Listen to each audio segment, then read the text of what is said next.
High भन्दा हामी चाहिँ अहिले मामाले जाँदै गरेको कति वर्षपछि गएको 11 वर्ष त गफिस होला म चाहिँ त्यस्तै 4-5 वर्ष भयो होला नगएको त्यही भएर हामी जाँदैछौँ यो चाहिँ मेरो अहिले सानो छोरी दुईजना अब एकजना भाइ हामीलाई जोइन गर्छ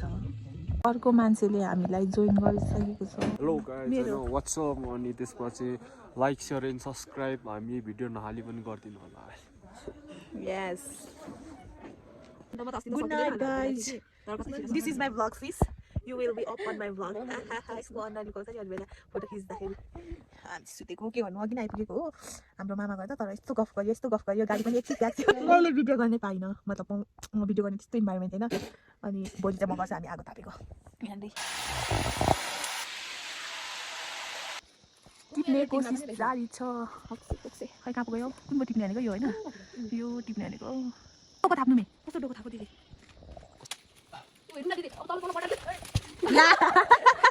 लडेर कहाँ गयो डोकोकै बेइज्जत भयो खै कहाँ गयो डोको नि त पनमा खाना हामी खान्छौँ पाकेको रहेछ उता देखा त घोडा निकाल यो मैले अघि हालेको थिएँ नि उति बन्छ यस्तो गर के तपाईहरुले यस्तो गर्नु भएको छ यो त काट थिच्न सकिदैन ओ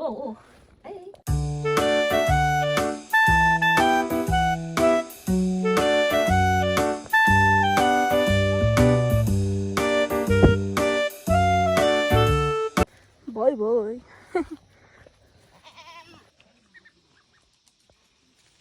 बाटो हिँड्दा गलियो गाइस गलियो उकालो हिँड्दा फेरि यो उकालो जानुपर्ने अर्को डाँडामा पुग्नुपर्ने पानीको नतिजा कति धेरै चाहिँ उयो गइछ हैन नुमी पारी त मेरो रेकर्ड हुँदैछ हेर्छ भएको छैन ढाँट्छ हुँदैछ भोलि यस्तो मान्छे डाँडा घुम्नु जानु अरे जाने त हो नि अहिले नै हालत खराब आधी बाटोमै फर्केर आउँछ होला त्यो कस्तो राम्रो के जाउँ हो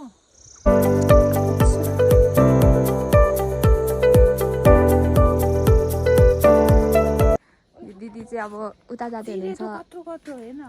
चिरो त हैन हो त चिरेतो नै हो यो अन्त एकचोटि चाख्नु त चिरेतो नै बस फेरि 10 घण्टा मुख बिराम हुन्छ अब हामी चाहिँ यहाँनिर के टिप्नु हामी जाँदैछौँ के थाहा भएन होइन के टिप्नु We are very rich in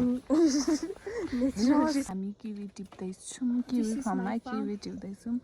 This is our basket and this is kiwi. I'm very excited. Okay, better. No. अहिले चाहिँ हामी फर्किँदैछौँ We are on the way. तर अर्को बाटो अर्कै बाटो फर्केको अहिले चाहिँ ओह्रालोको बाटो चिलमा गुटुङ टुङ कुद्दै जाँदैछ अहिले चाहिँ हामी बाटोमा हिँड्दैछौँ अनि यहाँ चाहिँ मकै बारीहरू छ यो घाँस अम्लिसो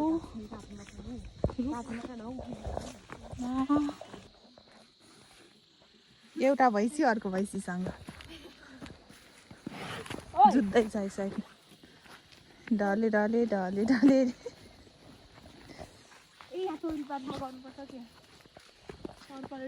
तोरी बारीमा कोदो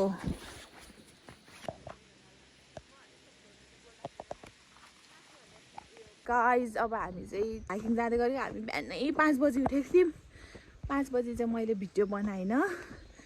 किनभने एकदमै अँध्यारो थियो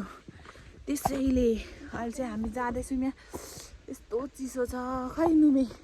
लुक्यो है मेरो अर्को बहिनी चाहिँ एकदम लजाउँछ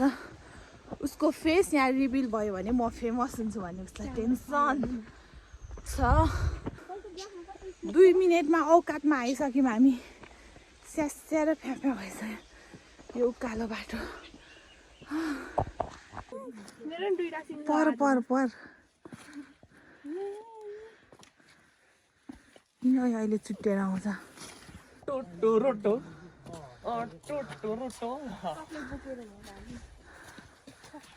हामी उल्टो डाँडाको अझै अर्को डाँडा पुग्नु पर्ने यहाँ गलेर खतरा रहेछ त उता पर भने कसले लाउने हो यो गोल कोदो बारी मरिसक्यो हिँड्नु नसकेर हालत खराब हाम्रो किधर पोच गए हामी उकालोमा गलेर मर्नु आँटिसके 50% 25% मात्र हिँड्दैछ 25 पनि छैन 10% मा यस्तो हालत सिट नै सुकेको रहेन रहेछ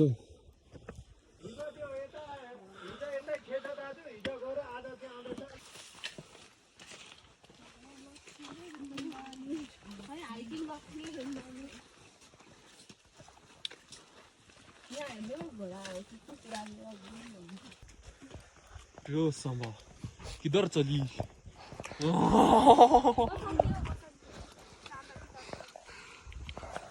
नुमा लुकिसौ त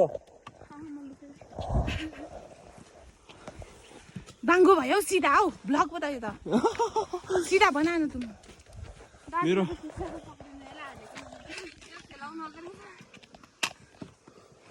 के खालको भ्लग हो यस्तो हावा बनाउँदिन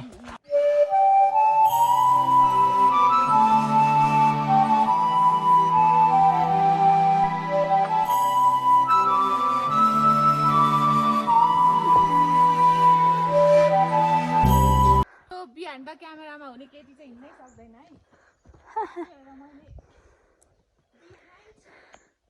क्यामेरा राखेको पनि आउनु मान्दैन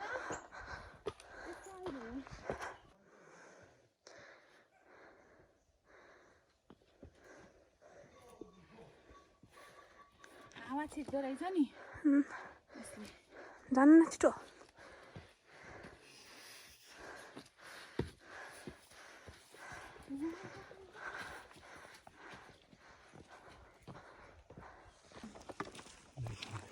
उकालो थोरै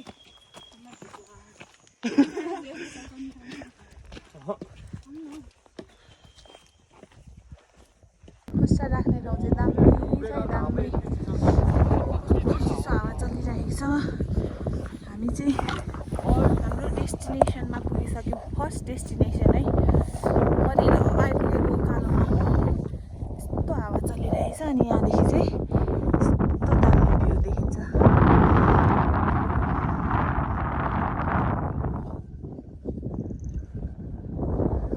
अनि मेरो टोलीहरू बाटोमा हिँड्दा हिँड्दा गरेर म चाहिँ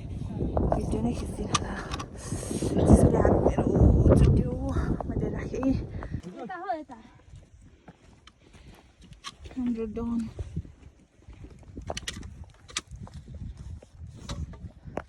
मरियो मरियो भ्यू वर्थ इट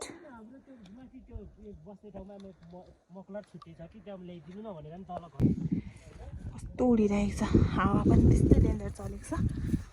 गड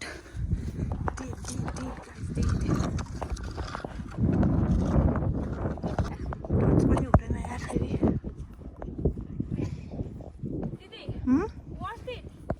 मलाई अहिले भर्खरै बहिनीले क्यामेरा समाउने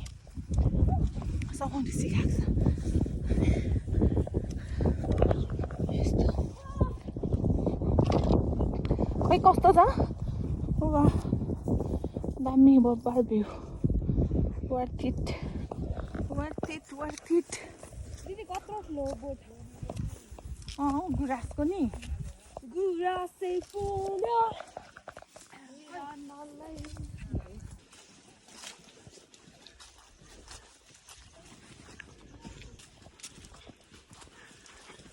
यो चाहिँ हाम्रो सेकेन्ड डेस्टिनेसन हो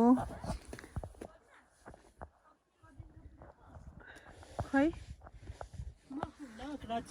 नागराजा रे म सेकेन्ड ठुलो नागराजा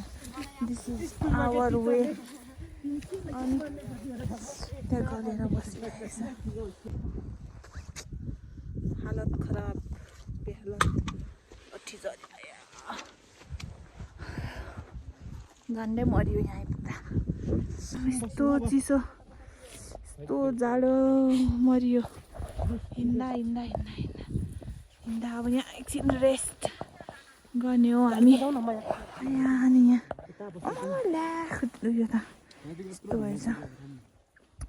यो हामी एकछिन रेस्ट गरिरहेको छौँ त्यो पनि नागडुङ्गा पुग्यो फाइन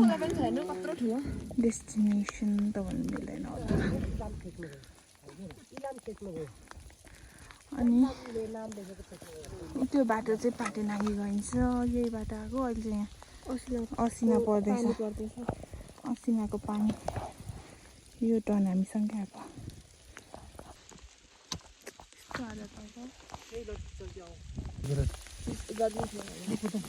यो अब रन हान्ने बेला भयो यस्तो पर्दैछ फर्केको गाइजहरू यहाँ असिना जस्तो पानी पनि पर्नु थाल्यो प्लस मेरो ब्याट्री पनि सक्यो अब मेरो सायद भिडियो यति हुन्छ होला खिच्यो भने म एड गर्छु अलिअलि भरे